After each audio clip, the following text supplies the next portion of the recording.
guy who doesn't like you. You'd want to be cheered up by your like term friend and add a 2x to both sides. So you get 9x equals 36. Divide both sides by 9. And x is 4. I need to see this step, and then I need to see the bracket. Okay, moving on to some harder problems. 4 more of these. Wow, we're going to do all of them. We'll do a couple of them together. Why don't you try 3 and 4 on your own? Just push the pause button. And I'm going to do that one with you in a minute. Okay, go ahead and do it, and then come back. Okay, we're going to come back now on this one. It doesn't matter as long as a like term visited another side. So I'm going to start with the 3x. Get 9x plus 22 equals 31. Subtract the 22 from both sides. You can see I'm going a little faster in my work now because you guys should be this faster. You get faster, not fast like me. Like, there you go. Okay, and on this one, you say, who's all alone? Should this minus 6w go visit the negative 12w? No, not at all. It was this guy who was alone, right? So you don't want to let him do the visiting. You want the 12w to go visit the 6w and keep him company. So you get 64 is equal to 18w. Divide 18 on both sides. Let me go to my calculator. 64 divided by 18 gives me a decimal that I'd want to reduce. So what I did was I got a decimal. So all I have to do is push math, enter, enter, and I get the reduced fraction of 32 over 9. 32 over 9. And you can leave it the improper fraction because that's what a lot of high school teachers like. Okay, so I'm going to show you, I got the answer to this one is negative 6, and the answer to this one is 2. But it's not enough to have just the right answer. You guys know you have to show all the proper steps, right? So let's show the proper steps. The 4 is going to visit the 1. The 4 is going to visit the minus x. The negative 2 is going to visit the x. The negative 2 is going to visit the 1. So you should have had 4 minus 4x plus 3x equals negative 2x plus negative 2.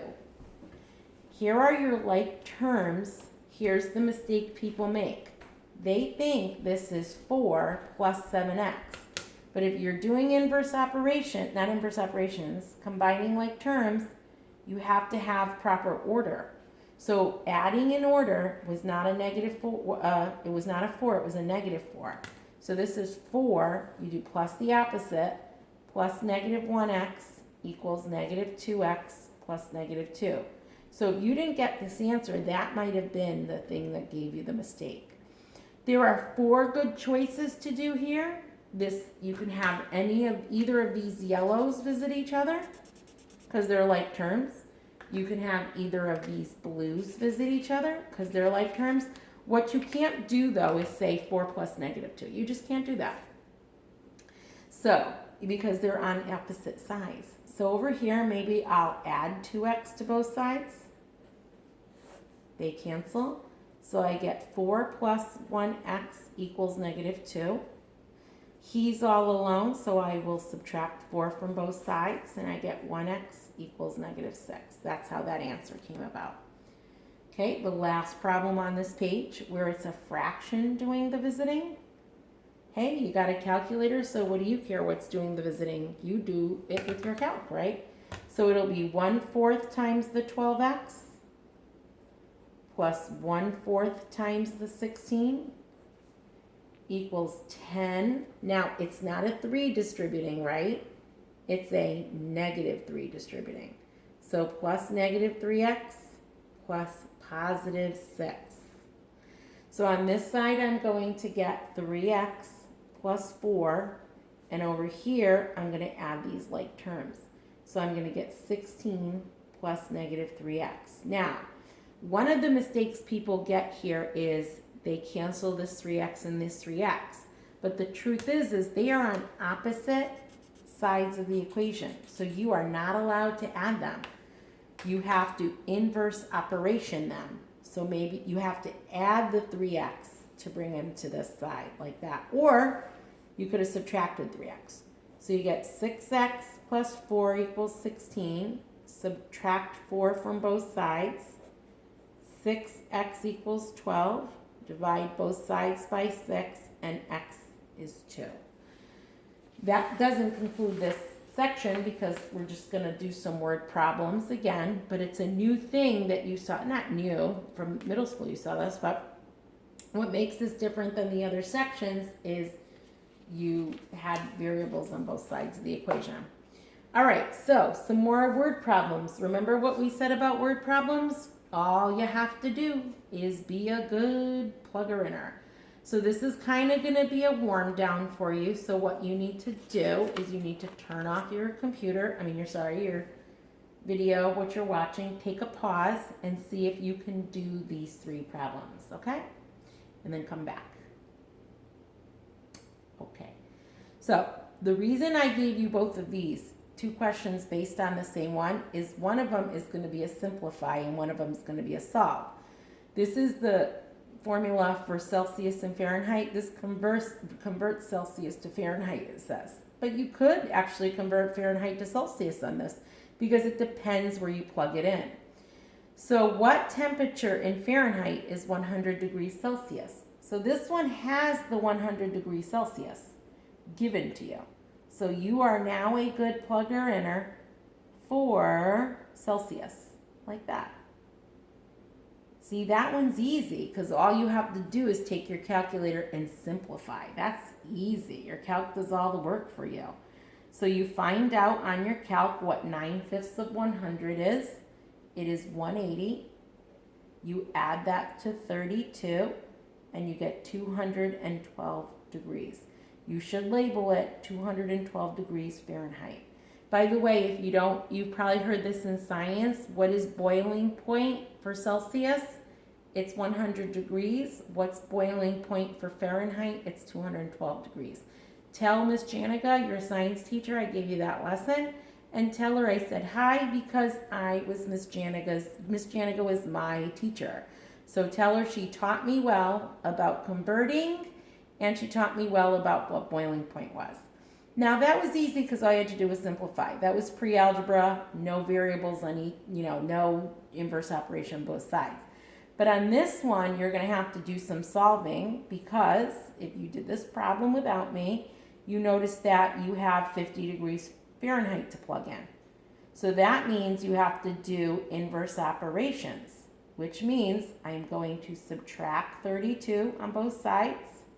I'm running out of room, so I'm taking this to the next up here. So that cancels and I get 50 take away 32 is 18 equals 9/5 C. So you can either multiply both sides by 5/9 or you can divide both sides by 9/5. Doesn't matter. It's going to give you the same answer. So you do it on your calc and C gives you 10. So you should write 10 degrees Celsius. So remember, folks, this is the difference. Once you plug in, you got to realize, am I simplifying or am I solving? You're mostly going to be solving in my class because this is algebra class. Okay, you're going to get on an entire homework one day, a whole page about this cricket problem. It's so cute. Look at Jiminy Cricket right there from Pinocchio. So this is a formula that tells you how many chirps per minute that a cricket makes for the air temperature of T. T is the temperature, C is chirps per minute. So if they say what's the temperature when he does 112 chirps, you got to ask yourself, where am I plugging in the 112? 112 is the chirps. So I'm going to be a good plugger-inner for the 112. Remember, if a teacher is giving you a formula, you got to almost say, thank you, teacher. You gave me the formula. All I have to do is be a good plugger-inner. That's it. So 4t minus 148. Now you do the work for that, and you add the 148 to both sides, Let your calc do a lot of that work for you. So you get 260 equals 4t. I'm going to go up here. 260 equals 4t. Divide both sides by 4. And T is equal to 65. Since it's temperature, you have to put the degree symbol here. So when a cricket has chirped 112 times per minute, it was because it was 65 degrees out. So, or if someone says, hey, if it's 65 degrees out, what will he chirp? 112 chirps per minute. Because it's not so cold.